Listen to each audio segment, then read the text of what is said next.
नमस्कार। हिमाचल अभी-अभी.com से मैं दिव्या। पेश है आज के मुख्य समाचार। हिमाचल में छुट्टियां मनाकर लौटे डीयू के स्टीफन कॉलेज में 13 छात्र कोरोना पॉजिटिव। हिमाचल के लाहौल स्पीति में आधी रात को हिली धरती, महसूस किए भूकंप के झटके। कोरोना काल में बागवानों की चांदी करेगी नाशपाती, बेहतर फसल की उम्मीद। एचपीयू में बीएड और एमएड परीक्षा फॉर्म भरने की तिथि 16 अप्रैल तक बढ़ी। दूसरी लहर में कोरोना बेकाबू, एक दिन में 80,000 से अधिक मामले, कई शहरों में लॉकडाउन। असम बंगाल पर नड्डा ने किए दावे, बोले राहुल को जानकारी कम और ममता का जाना तय। अमेरिका के कैपिटल हिल हिंसा में पुलिसकर्मी की मौत के बाद व्हाइट हाउस का झंडा झुकाया गया, बाइडेन ने जताया दुख। अब समाचार विस्तार से।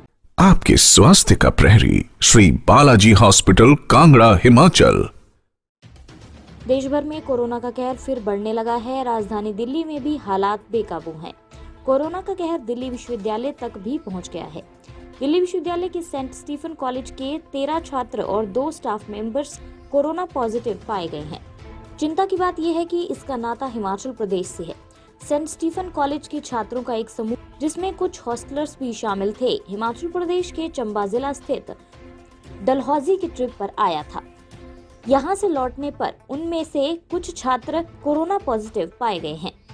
फिलहाल कॉलेज की सभी गतिविधियों को बंद कर दिया गया है जब तक कॉलेज प्रशासन का अगला आदेश नहीं आता।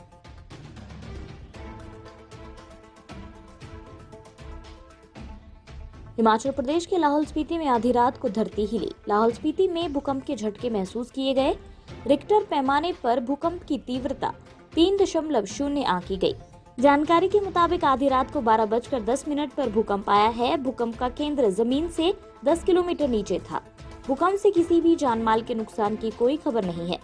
मौसम विज्ञान केंद्र शिमला की ओर से भूकंप आने की पुष्टि की गई है। हिमाचल में जनवरी माह से अब तक 14 बार भूकंप आ चुका है और अब ये संख्या 15 हो गई है।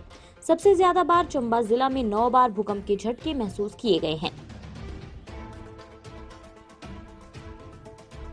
हिमाचल प्रदेश में कुल्लू में इस बार नाशपाती की बम्पर फसल की उम्मीद है।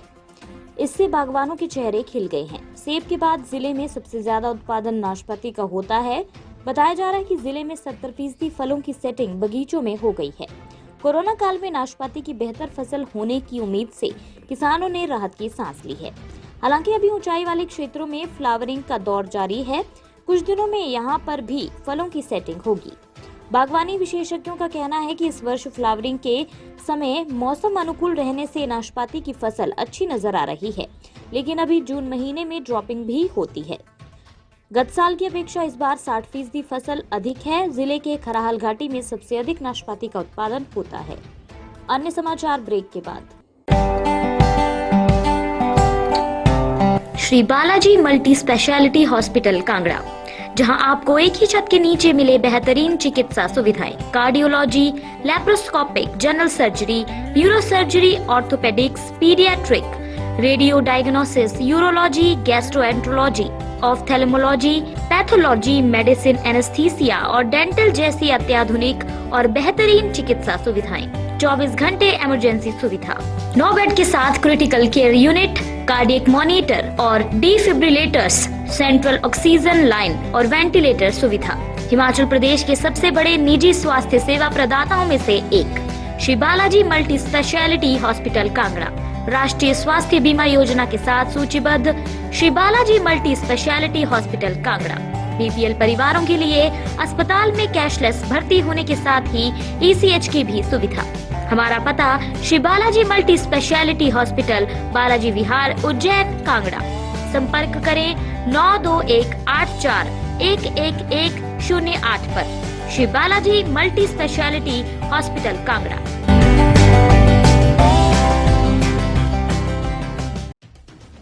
हिमाचल प्रदेश विश्वविद्यालय ने बीएड और एमएड परीक्षा फॉर्म भरने की अंतिम तिथि को 16 अप्रैल तक बढ़ा दिया है। अब इन दोनों कोर्स की परीक्षा देने वाले छात्र बिना लेट फीस के 16 अप्रैल तक परीक्षा फॉर्म जमा करवा सकेंगे। बीएड एमएड के रेगुलर पहले और तीसरे सेमेस्टर इक्डोल की वार्षिक प्रणाली में जनवरी 2019-20 बैच के परीक्षार्थी भी 16 अप्रैल तक बिना लेट फीस के परीक्षा फॉर्म भर सकेंगे। हिमाचल प्रदेश विश्वविद्यालय ने बीटेक कोर्स की सेमेस्टर परीक्षा का शेड्यूल जारी कर दिया है। ये परीक्षाएं प्रदेश में बनाए गए 5 परीक्षा केंद्रों में होगी। शेड्यूल के मुताबिक पहले, तीसरे, 5वें और 7वें सेमेस्टर की रेगुलर और रीअपेयर परीक्षा 17 अप्रैल से शुरू होगी और 30 अप्रैल तक चलेगी।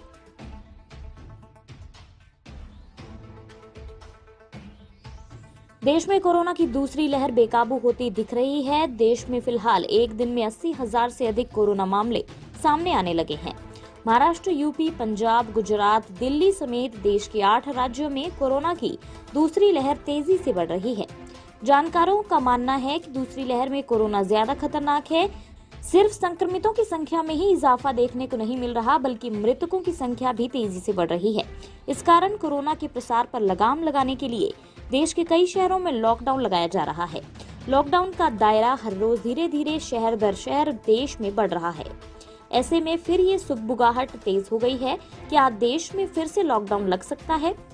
फिलहाल पूरे देश में नहीं, लेकिन कुछ राज्यों के कई शहरों में लॉकडाउन जरूर लगाया गया है।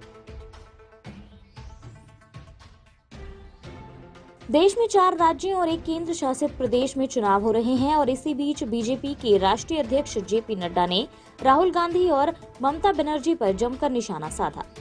नड्डा ने कहा कि बंगाल में हुए 2 चरणों के चुनाव के बाद ये साफ है कि वहां बीजेपी अपनी सरकार बना रही है। नड्डा ने कहा कि नंदीग्राम से ममता बनर्जी की हार तय है। हमें ये सूचना मिली है कि वो दूसरी विधानसभा सीट की तलाश कर रही हैं। उन्हीं के लोगों ने ये जानकारी दी है। जेपी नड्डा ने आगे कहा कि बंगाल के परिणाम आश्चर्यजनक होने वाले हैं। बंगाल के लोग ममता बनर्जी को हटाने के लिए उत्सुक हैं। नड्डा ने कहा कि बंगाल में ममता की हार और हमारी जीत तय है।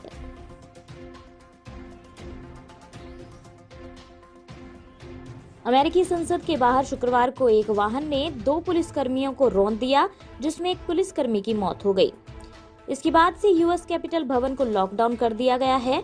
पुलिसकर्मी विलियम बिली इवांस की मौत के बाद व्हाइट हाउस के झंडे को आधा झुका दिया गया है।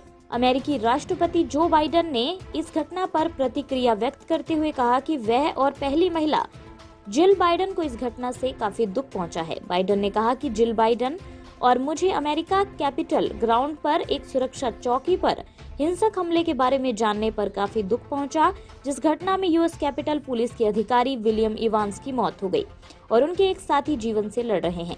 राष्ट्रपति ने कहा कि हम अधिकारी इवांस के परिवार के लिए अपनी हार्दिक संवेदनाएं और हर किसी को शोक व्यक्त करते हैं। इसी के साथ ये रेडियो बुलेटिन यहीं समाप्त होता है। धन्यवाद।